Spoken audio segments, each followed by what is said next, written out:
Well, there's fury and outrage in Kenya tonight after the deportation of an opposition supporter, Miguna Miguna. After spending 5 days in jail, the self-proclaimed general of the National Resistance Movement was forced onto a plane in Nairobi on Tuesday. He was flown to Toronto, where his family lives. Miguna is a lawyer who has both Canadian and Kenyan citizenships.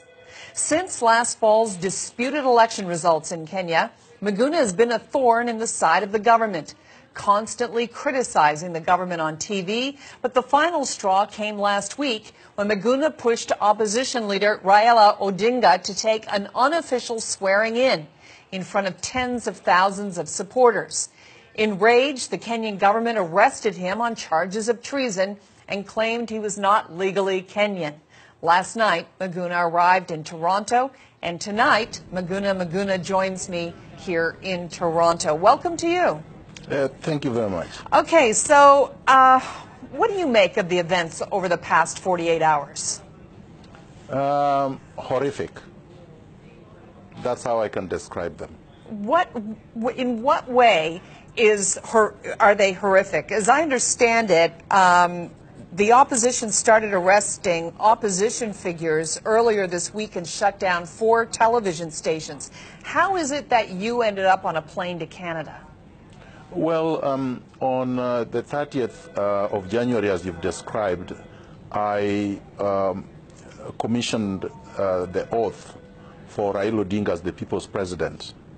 And the following day at 5:30 a.m. in the morning, a gang of more than 35 heavily armed men exploded detonators at the entrance of my gate and my house, came into the house, abducted me at gunpoint. They did not state who they were or whether or not they were the police.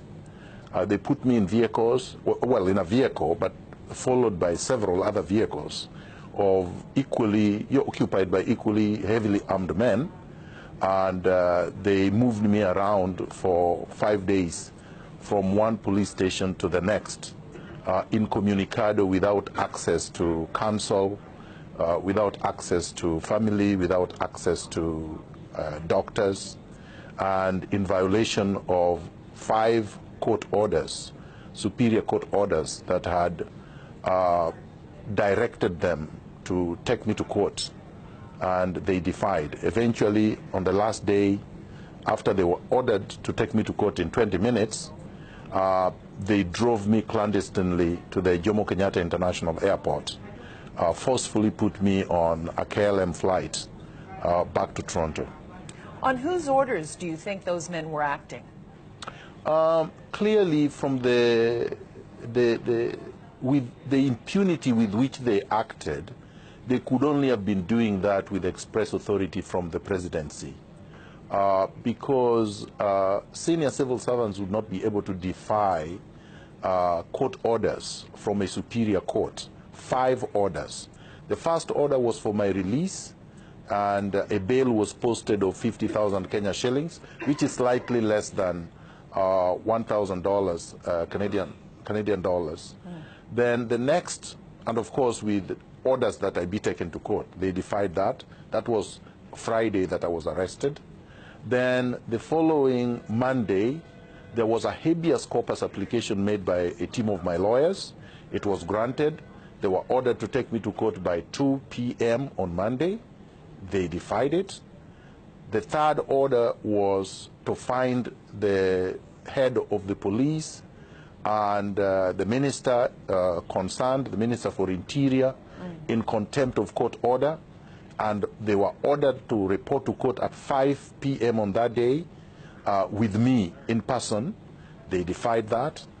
The third order was to now punish them for having defied all the other orders, and they were told to take me to court the following day at 8:30 a.m. They defied that. Then, of course, the other order, the last order, is that they took me to nearly almost the border of Tanzania and Kenya, about more than 100 kilometers away from Nairobi, whereas the court, the superior court where I was supposed to be taken, was just a few kilometers away. Again, they defied that. Instead of taking me to court, they drove me into the runway, made me wait there, and then deported me. Why is the question I have. Why do you think the government wanted you out of the country? First 5 days in jail, and then out of the country. Well, first of all, the president has publicly confessed on TV that I've made it very difficult for him to watch TV, because I normally appear on a morning TV show. It's a live show, and we are about 4 to 5 panelists, and we debate on national issues. And he said that my contributions during that weekly, TV program has made it impossible for him to watch TV. Secondly, I am the one who actually swore Raila Odinga in as the people's president. So I think they took umbrage towards that. Then thirdly, a day after that, I addressed a press conference at Okoa, Kenya, which is the headquarters of the National Super Alliance Coalition, which Odinga heads.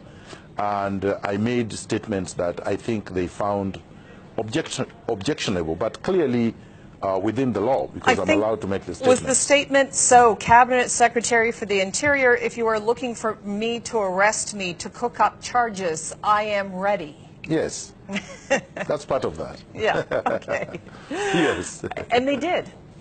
And they did, but it did not do it in the way that I thought they had said they would do it. They said they would arrest, charge me, and prosecute me in the normal course. But of course, instead they broke into my house. They did not announce themselves as police. They came there, hooded men. They took me away to undisclosed locations. They subjected me to cruel and inhumane conditions. I was only given food twice in a period of 5 days. I was kept mostly standing. I was not given access to doctors, to lawyers. I was not taken to court. I was eventually not even charged. And as we speak, the Superior Court even said I cannot be charged. They should not charge me because of the series of violations. And then instead of letting me stay, because I have guaranteed rights, then they forcefully deport me and say I'm not a Kenyan. What is your impression, to tell the world, to tell Canada tonight, what you think the state of governance, democracy even, if we're even close to that now in Kenya, is in your country? Well, what we have right now is a full-blown despotic state where two individuals, that is the president and his deputy, are using the security forces in a draconian way to crack down on those who won the elections of August 8th, which they stole, and any critic of the administration. There are a lot of things to criticize about this illegitimate regime of Uhuru Kenyatta and William Ruto. Number one, it is the most corrupt since Kenya's independence.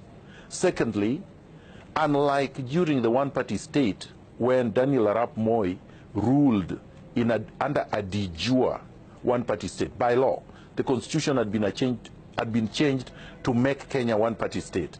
This is a democracy, supposed to be a democracy under our new constitution with a vibrant Bill of Rights, but which the administration tramples on willfully, wantonly, flagrantly.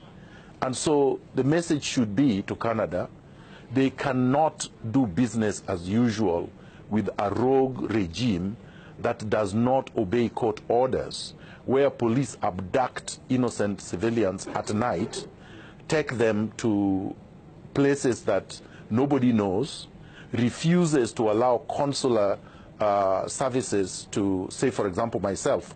When the Canadian embassy sought to see me, they denied my presence at a police station where I was and where the consular officials went. They wrote formally to the government. The government did not respond. The government denied that I was held in detention. The government then said that they would be taking me to court and never did. And then the government now purports to deport a Kenyan-born citizen whose citizenship cannot be invalidated. Is the Canadian government going to advocate on your behalf? Are they involved in this at all at this moment? Well, luckily, tomorrow's headline news, because I've already accessed it electronically, is actually highlighting what the Canadian Embassy in Nairobi did. The attempts they made to locate me and the attempts they made to contact the illegitimate regime of Uhuru Kenyatta to find out where I was and why I had not been given access to lawyers and why court orders had not been obeyed.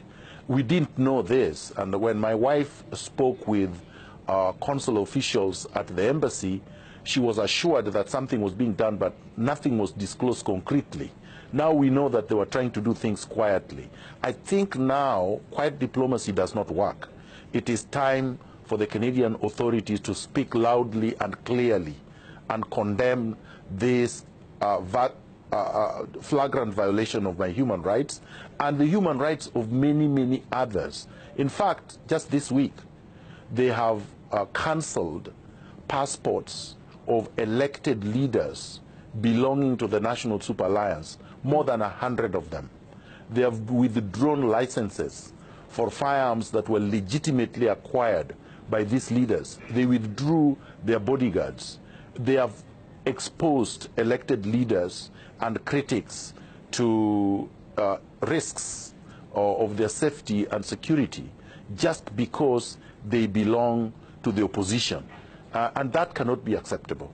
All right. Miguna Miguna, lawyer for the Kenyan opposition and the National Resistance Movement, deported to Canada just last night, arrived in Canada last night. Thank you for joining us tonight.